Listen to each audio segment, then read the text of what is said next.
सोच तत्व इसको भिगोते हुए महाप्रभु की हमारे ऊपर जितने सारे कृपाएं हैं उसको अनुभव करके आज की जो पूर्णमी तिथि है, आज भागवत जन्म हुआ, आज बहुत बड़ा पूर्णमी है, उसे स्वीकार करके अपना जीवन में पूर्णता महसूस करते।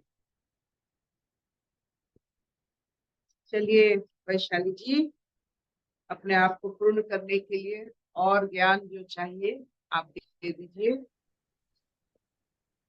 हरिओम अर्पिता, हरिओम सब योगियों को।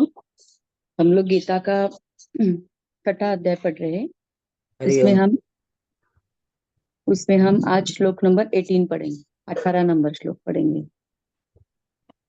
उसमें भगवान बोल रहे हैं, श्री भगवान उवाच यदा विनीयतं चित्तम् आत्मन्नेवावतिष्ठते निःस्पृहः सर्वकामेभ्यो युक्त इत्युच्यते तदा। यदा विनीयतं चित्तम् आत्मन्नेवावतिष्ठते निःस्पृहः सर्वकामेभ्यो युक्त इत्युच्यते तदा। अत्यंत वश में किए हुआ चित्त जिस काल में परमात्मा में ही भली भांति स्थित हो जाता है, उस काल में संपूर्ण भोगों से स्पृहारहित पुरुष योग युक्त है, ऐसा कहा जाता है। हरि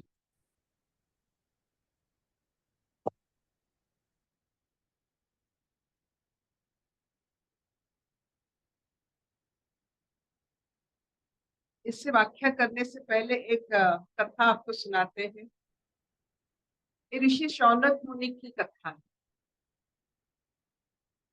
शौनक मुनि अपने आश्रम में बड़े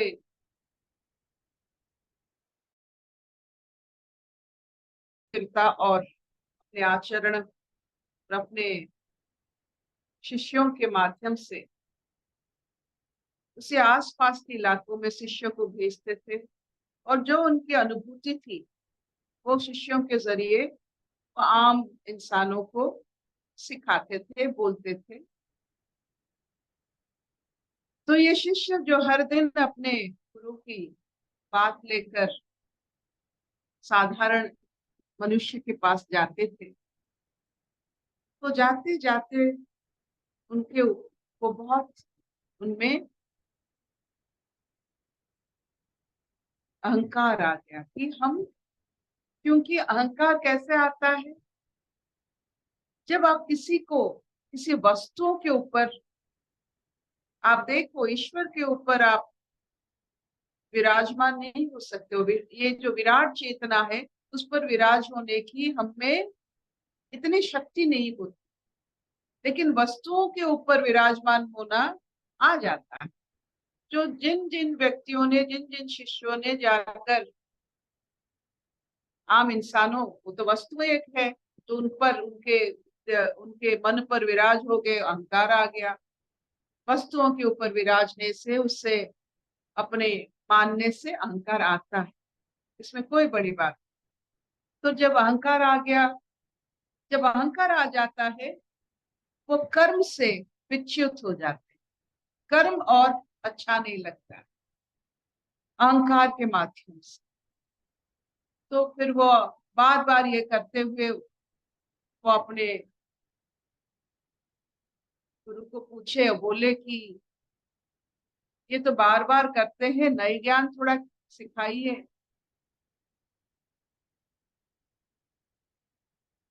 और किताब और किताब पढ़ाइए, क्या हर दिन बेच देते हैं, नए नए हमें पढ़ाइए, और हमारा समय यहाँ नष्ट हो रहा है, हमें भेज देते हैं।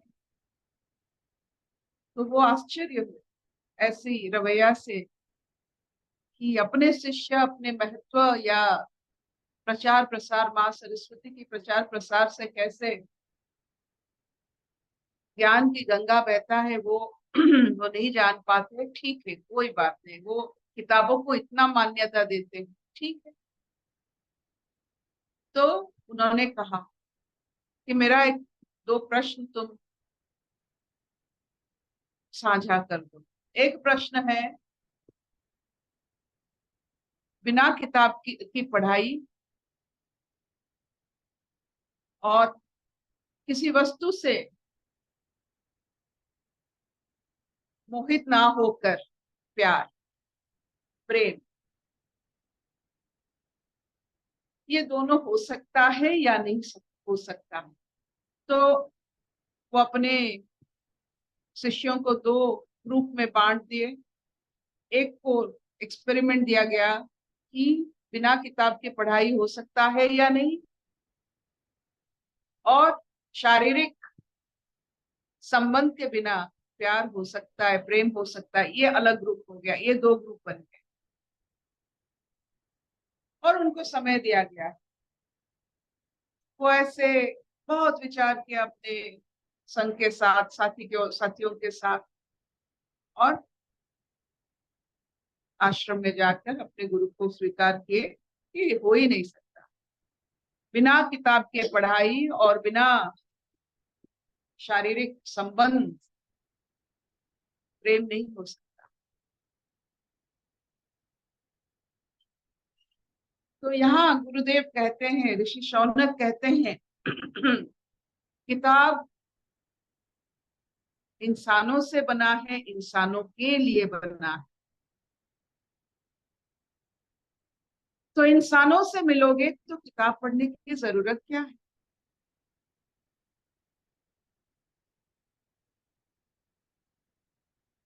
ये बहुत बड़ी बात। और प्रेम शारीरिक संबंध के बिना,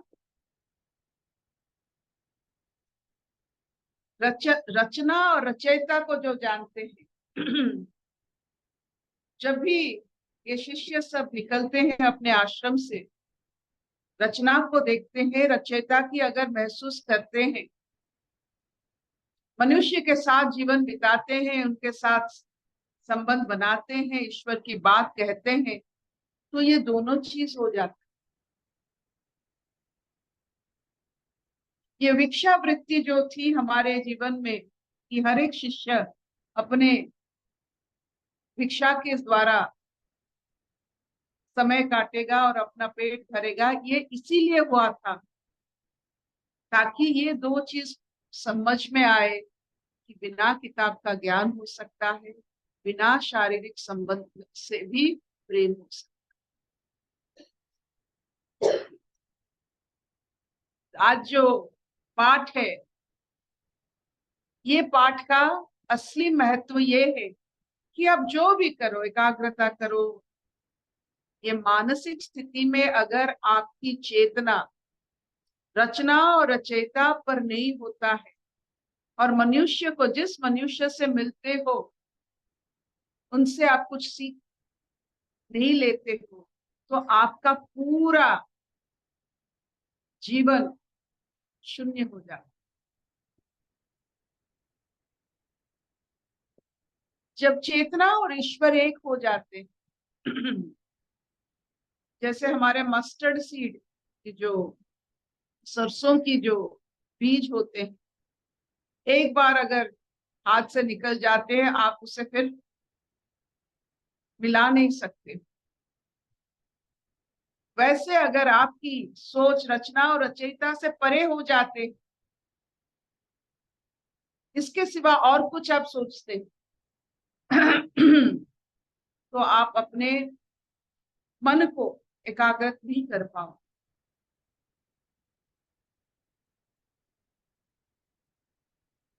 ये एक बड़ी हमारे लिए एक आवाहन है। क्या सोचे? अगर आपको बोला जाए तो आपके मन में है क्या? थोड़ा भय, थोड़ा प्रेम, थोड़ा इच्छाएं, थोड़ी वासनाएं, और एक उम्र के साथ एक चीज जरूर पैदा होता है, आप अगर भगवान नहीं सृष्टि करेंगे तो भय पैदा ही होगा। विथ एज यू डेवलप भय इफ देयर इज नो भगवान इन यंग एज। जिन्होंने जितने जल्दी भगवान का अनुभव किया है भय से उतना वो दूर रहते, नहीं तो भगवान नहीं रहेंगे तो उस जगह में भय रहेगा। आपकी मर्जी,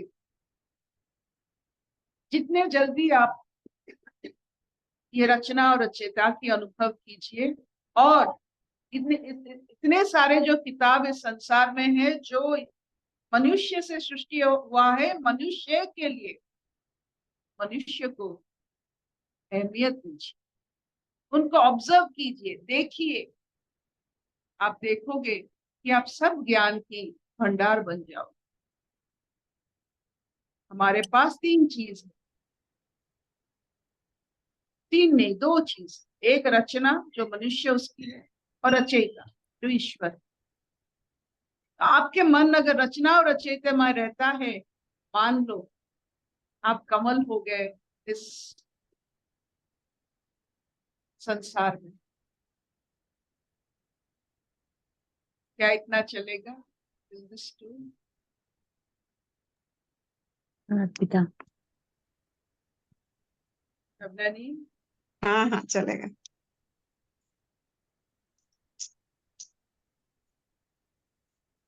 कोई प्रश्न है?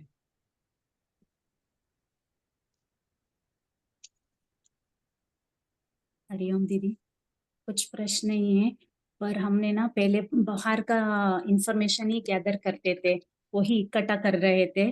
पर यहाँ पे आने के बाद आंटी ने बोला खुद को जानो और खुद को पढ़ो।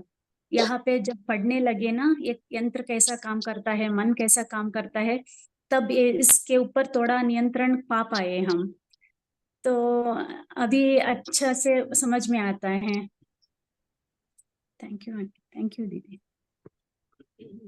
सबसे बड़ी बात है, हम भी एक रचना है, वी आर अ कॉम्पोजिशन। किसी की रचना है। हम खुद को रचना हमारे मानसिक स्थिति में कर सकते हैं, लेकिन ये जो यंत्र बना है वो रचना है, हो चुका है। हमारे ऊपर निर्भर करता है हम कैसे अपने मानसिक स्थिति की रचना करें। तो रचनाकार ने हमको भी रचना करने की शक्ति दी है, तो उससे मत भूलिए, मत भूलिए कि आप रचनाकार की शक्ति से आपकी मानसिक स्थिति रचना कर सकते हो, जिस वजह से उसे आप लांघ सकते हो, चेतनापूर्ण अवस्था में आ सकते।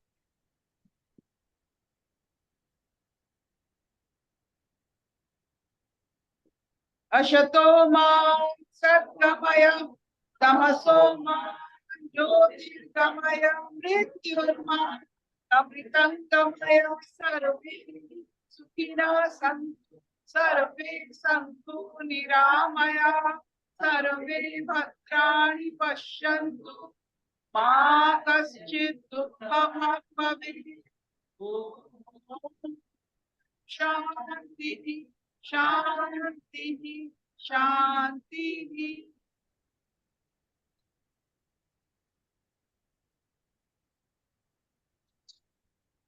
रचना और रचनाकार के बारे में सोचना ही बहुत अद्भुत अनुभव है। बहुत धन्यवाद, थैंक यू। Thank you.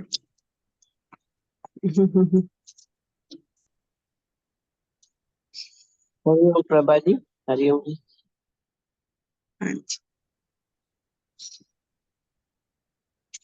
हाँ बोलिए, क्या हुआ?